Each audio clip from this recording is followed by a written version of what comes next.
A woman in Berlin sits at a cafe with a friend visiting from Chicago. The American pulls out a card to pay, taps it, and the waiter walks away without asking for a tip. The Chicagoan waits and waits, then quietly asks, "Wait, did I not tip enough?" The German friend just laughs. "You don't tip here. Why would you?" That one moment, a few seconds at a cafe table, actually says more about how two continents think about money than any finance textbook could.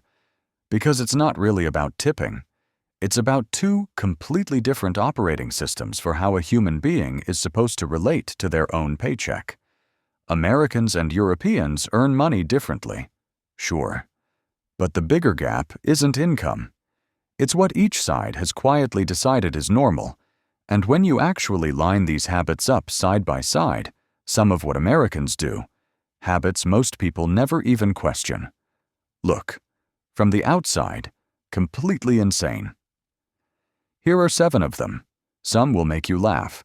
A few might make you a little uncomfortable. All of them are backed by real data, not vibes. Let's get into it. Start with the number, because it's the one that shocks Europeans the most. Nearly 40% of American households carry ongoing credit card debt.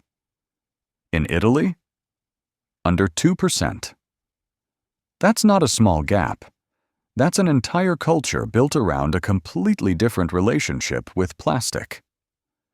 In most of Europe, debit and cash still dominate everyday spending. You spend what's actually in your account. Credit cards exist, but they're treated the way a fire extinguisher is treated. Something you keep around for emergencies, not something you swipe every day for coffee and groceries. In the US, a credit card isn't a backup plan. It's the plan. Rewards points, cashback percentages, sign-up bonuses. An entire industry has convinced Americans that borrowing money at 20% plus interest is somehow a savvy financial move, as long as you're getting 2% cashback on it. To a European watching from outside, that math doesn't compute. You're paying to borrow money you didn't have, to buy things you probably didn't need urgently, in exchange for a reward worth a fraction of the interest you'll pay if you carry a balance. It's not free money, it's rented money, and the fee is quietly bleeding into every part of the average American's financial life. Here's where it gets almost funny. Americans, on average, get about 15 paid vacation days a year, already one of the lowest allowances in the developed world. And they don't even use all of them. Most years, Americans leave close to 4 vacation days completely unused. Gone. Forfeited. Money they already earned, just not collected. Now compare that to Germany or France, where the standard is 30 paid vacation days a year. Not a typo. 30. And workers there use almost all of them. Here's the part that really breaks a European brain. Even with double or triple the vacation time, European workers in places like Germany and France report feeling more vacation-deprived than Americans do. It's not about the number of days.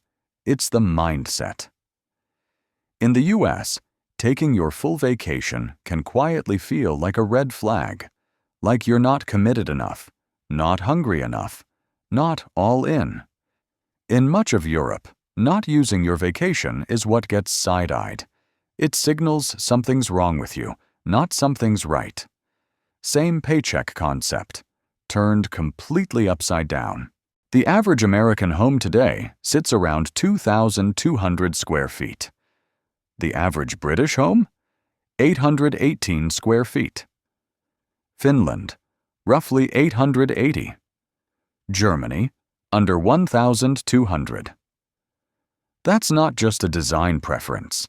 That's a completely different philosophy of what a house is for. In the US, square footage has become a quiet scoreboard. A bigger house signals that you've made it. More bedrooms than you'll ever use, a bonus room, a 3-car garage for 2 cars, and a treadmill nobody touches. And because homes are financed over 30 years, Most Americans don't feel the real cost up front.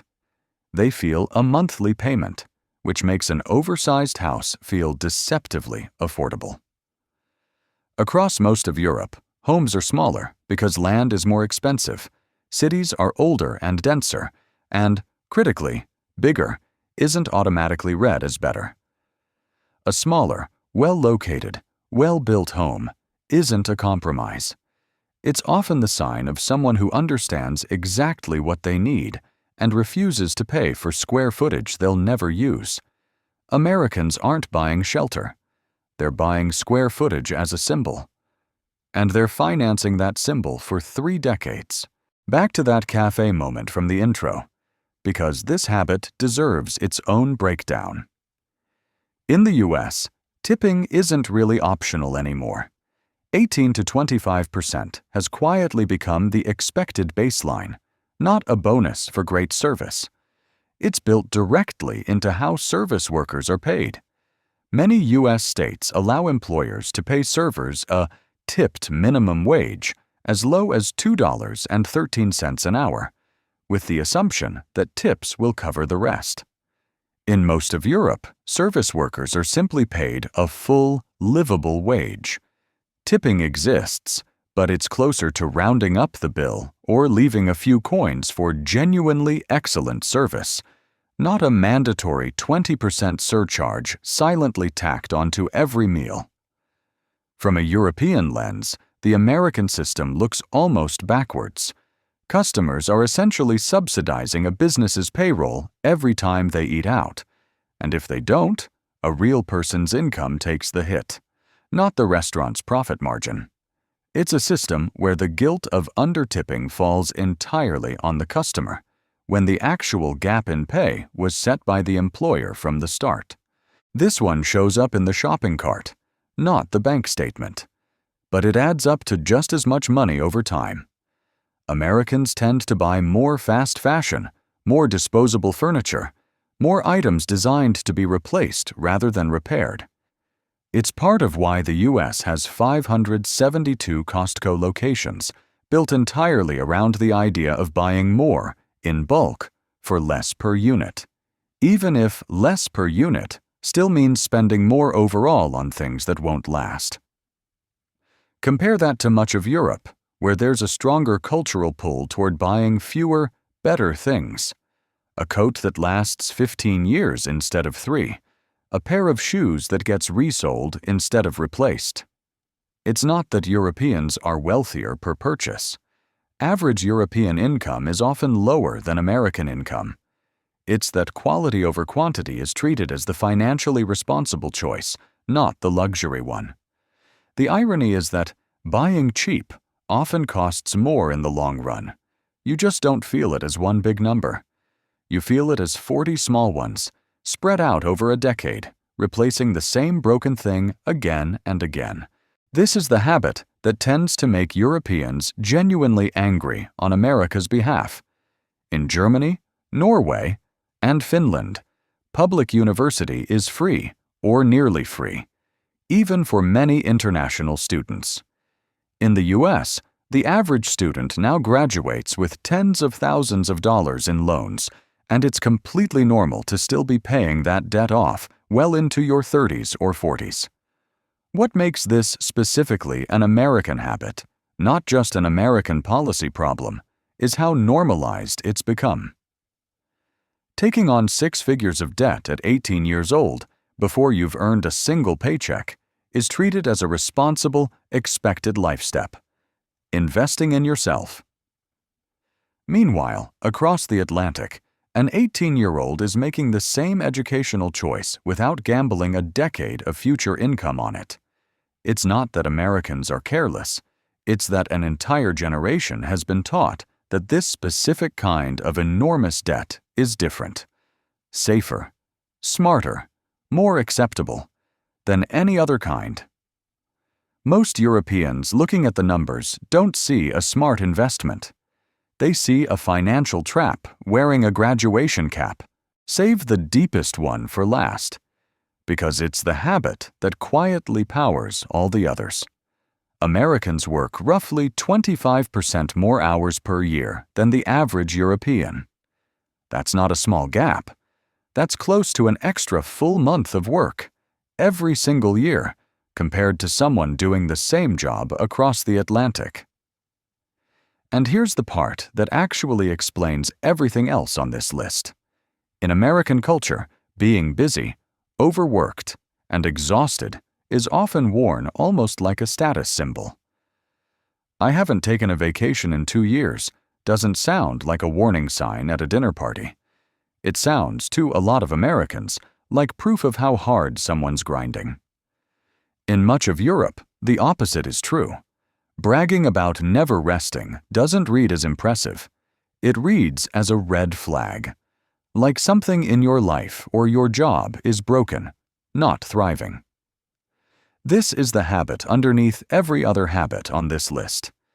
If your identity is tied to how hard you work, then a bigger house, a maxed-out credit card, an unused vacation day, and an oversized student loan don't feel like financial risks.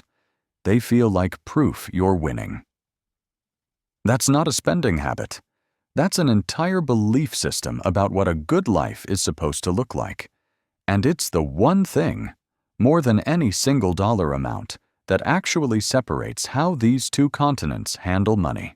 None of this means one continent has it all figured out and the other doesn't. Europeans have their own blind spots with money. That's a whole different video. But there's something valuable in seeing your own normal reflected back at you through someone else's eyes. It's a lot easier to spot a habit that's quietly draining you when you watch someone on the other side of an ocean look at it and go, "Wait, you do what?" If any of these 7 hit a little close to home, I put together a simple one-page checklist, the Invisible Wealth Habits Tracker, that breaks down small daily swaps for each of these patterns. Links in the description. It's $5, and it's genuinely the fastest way to start noticing which of these habits are quietly running your bank account. Subscribe if you want more of these. Fundamentary decodes money, habit by habit, culture by culture. I'll see you in the next one.